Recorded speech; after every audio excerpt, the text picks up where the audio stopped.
Hi Lara, thank you for being here with us at Rifugio Digitale. Today is the opening day of your exhibition, Desire Lines. So it's such a pleasure to have you here with your beautiful project and to have the opportunity to talk with you about your work. Thank you for having me. So speaking about Desire Lines, how did this project start and evolve? Yeah, I began working on about 2011 as a graduate student at Arizona State University. But yeah, I've been working on it ever since, along with other projects as well, but there was something about this place that I kept returning to, I think kind of felt unresolved. Until the most recent manifestation of the book that I published this year called Desire Lines. A lot of this work happened in the first year of the Trump presidency when I returned and really felt a change, a shift in the atmosphere, a shift towards more surveillance, more militarization, more sort of aggressiveness in this area. And so that's really the fact that I have been coming here for so long gave me the opportunity to see the place change and really witness this. And so that became this impetus to start talking to people living here about what it was like for them growing up in this evolving place, how it has changed their own personal experiences, and digging into the history and seeing this as a place where there's this idea of borders I think is very fixed. But what I was finding was a place in constant evolution, and I was really interested in that tension. Lara, the project has a strong historical background. So what kind of research did you do for building the narrative? And also, how did you form your own opinion about such a complex issue like migration towards the American frontier? Yes, research is an important aspect of all of my work. I read histories of Arizona. I read End of the Myth, which is a book about how the frontier has shaped not only the American landscape, but politics and social issues, and it's a fascinating book. I worked with a social geographer and humanitarian, Scott Warren, and his dissertation about this place was really influential. He was actually arrested for his humanitarian work during the time that I was making this project. So those perspectives were fascinating, but also I like to learn a lot about a place just by talking to people. And, really over the course of, 10, 11, 12 years, I would, the portraits I would make, I would spend time getting to know people and talk about what their experience is. My background is journalism, and I think that's, it's a good profession for nosy people who like to just ask a lot of questions. So one thing that I was interested in when I started out, I didn't have a clear idea of what I wanted to make, and I wanted to get that from my experiences of talking to people and what the story of their place that they were interested in telling, because I made a project about where I'm from. This is a different place. But through that experience, I found that it was really impossible to have one idea of what it was like. Every person I talked to confused me more about the nature of this desert and its history and the border, and everyone's perspective is so rooted in their own history and their own biography. And I wondered if I could make a project that could contain that messiness. As someone who's trained in journalism, interested in storytelling, I was interested with this project in really pushing against the way I had learned to tell stories of having sort of a thesis of this is what this is and presenting that just one perspective. I think there's a usefulness of that when we're trying to understand the events of the day. But with something like this, that I could take a longer perspective and give more context, I wanted it to contain that complexity. So that was something that made this project, I think, the hardest thing I've ever worked on, because how do you create a container while still having all these voices? But it was something that was really important to me. Lara, the relationship between past and present is the narrative horizon not only of Desire Lines, but of your last 3 projects. Mm-hmm. So why do you think that is so important to look at the history of a place while documenting its present? Well, I think all of my work comes from curiosity about places and how they came to be.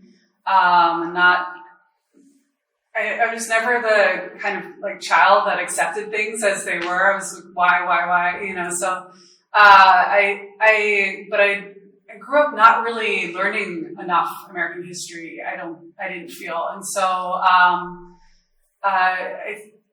when I'm looking at a place, I think of history as, I don't believe in ghosts in a literal way, but I do believe that there's these echoes of the past, that we carry our past with us, though it's not always visible. And so for me, looking at the history is a way to understand what is the line that brought us to our current situation, and particularly when it's a present that I find very confusing and frustrating, such as the way that we deal with immigration at our border. It was really important to me to look into our past. And, I find it interesting as a photographer. I'm from such a young country, and this area that I'm working in, that is now the United States, was made a part of the United States after the Gadsden Purchase, which is after the invention of photography. So the entire time that this place has been the U.S. land, it has been documented with photographs, which I find really fascinating. It's we can see this transition. We can see this place evolve from something that was completely more ambiguous as far as ownership to something that is increasingly hardened.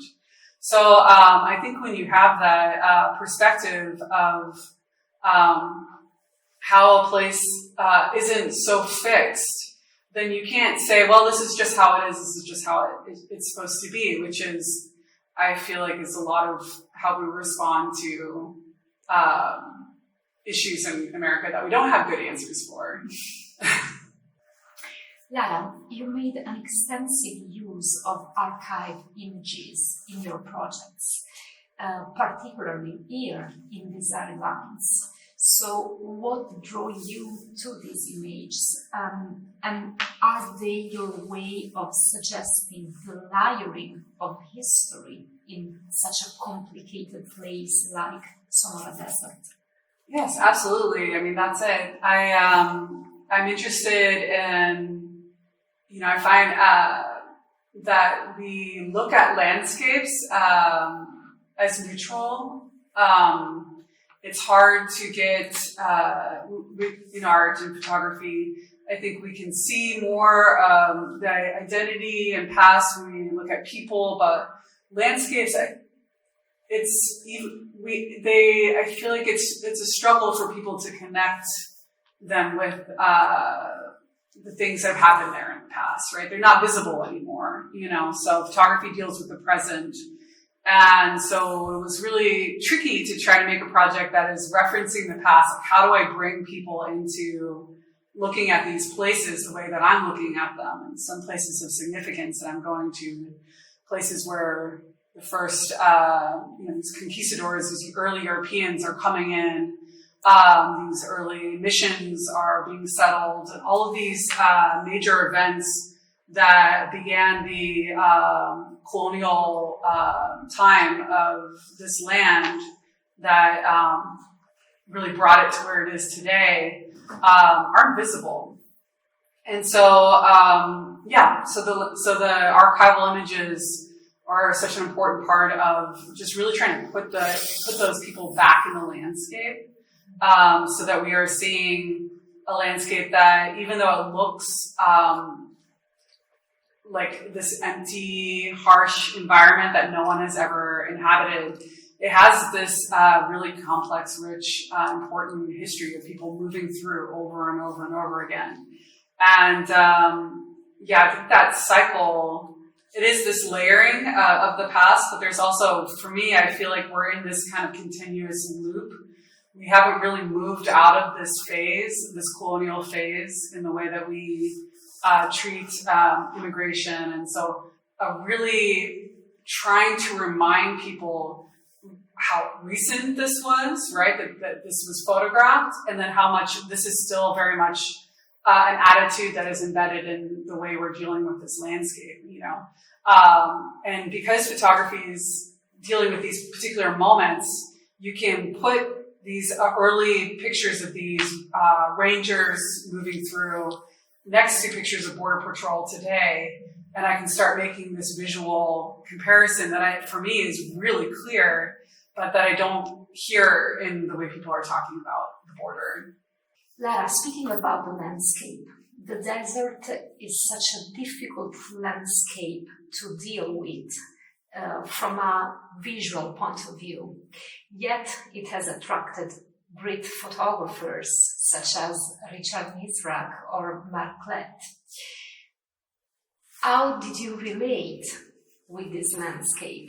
It was difficult for you to visually document it?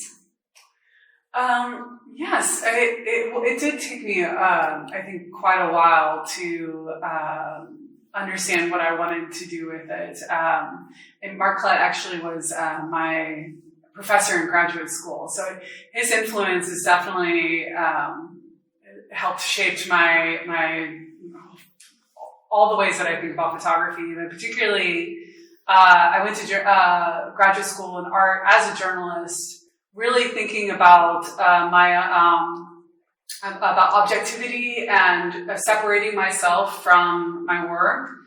And I think his way of looking at the landscape is very personal, and you always feel like his presence in his images, and the way thinking about his time series and the way that he was thinking about his body in space. And so for this project, I did start to think about my own self as a passerby in the landscape, my own perspective, and just another of the many perspectives I think that is a part of this place.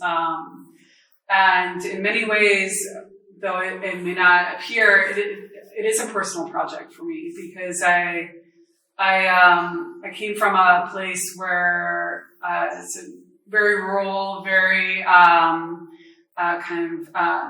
of poor and hard place to stay and find a career, so it was the kind of place that you tend to leave if you can, if you want to find more opportunities. And so I really brought that perspective with me into thinking about the people moving through this landscape, and then also the people who are a part of it. There are a lot of just like tiny little towns, and I meet teenagers that, reminded me of myself and people I grew up with. And even the Border Patrol, I would talk to the Border Patrol about their backgrounds, and so many of them were from small towns like me, where, they ended up having to leave and join the military, and they did that, and then ended up in the desert. They had no idea where they were really, or what they were doing there, or the history of the place, or the people that they were trying to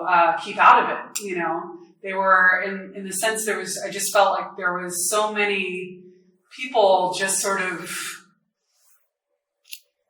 lost, looking for opportunity. And I think I started to see just immigration everywhere. Does that make sense? And so for the landscape, that landscape there's this influence of this Western cinema that you can't get away from when you look at that Arizona landscape. That is, a story that is really rooted in white immigration and, taking something, forming your own, proving your own sort of manhood or whatever against this difficult landscape. And so what I wanted to do is push against that. I think, and naturally I am more romantic, and I think my style is more romantic, but none of those earlier photographs are really a part of the work anymore. I started photographing with this harsh light and noon. I wanted you to have this feeling of actually what it would be like to walk through this place. Not this kind of romantic vision of conquering it, but actually just being humbled by what it would be like to want a better life so much that you would be walking through it, and the difficulty of that. And so that became the landscapes that you see are brutal. They're not as pretty. But they're about this experience of the difficulty and also this disorientation. So very recently, in the last few years, putting together the book, and even more for this exhibition, where I started tearing up the landscape and reassembling it and thinking about the disorientation of moving through it, but also as trying to understand it. So my perspective on the American landscape and the Western border landscape as an American is really shaped by the narratives that come through here. And those narratives, because it is so rural, are heavily controlled by the government and the Border Patrol. And so I think it is very difficult for Americans to, they can go to this place, but they really can't engage with it. And that's very intentional. And most people don't even go. It's very far away. It's very remote. And I think all of that is used to obscure what is happening there. So immigration is pushed into this area where there's very low visibility. And so the more I thought about that, the more I felt like the landscape needed to really represent that feeling of disorientation and confusion, like something that, as you're walking through it, is shifting under your feet. Okay, Lara, thank you so much for being with us here at the Rifugio. Thank you for having me.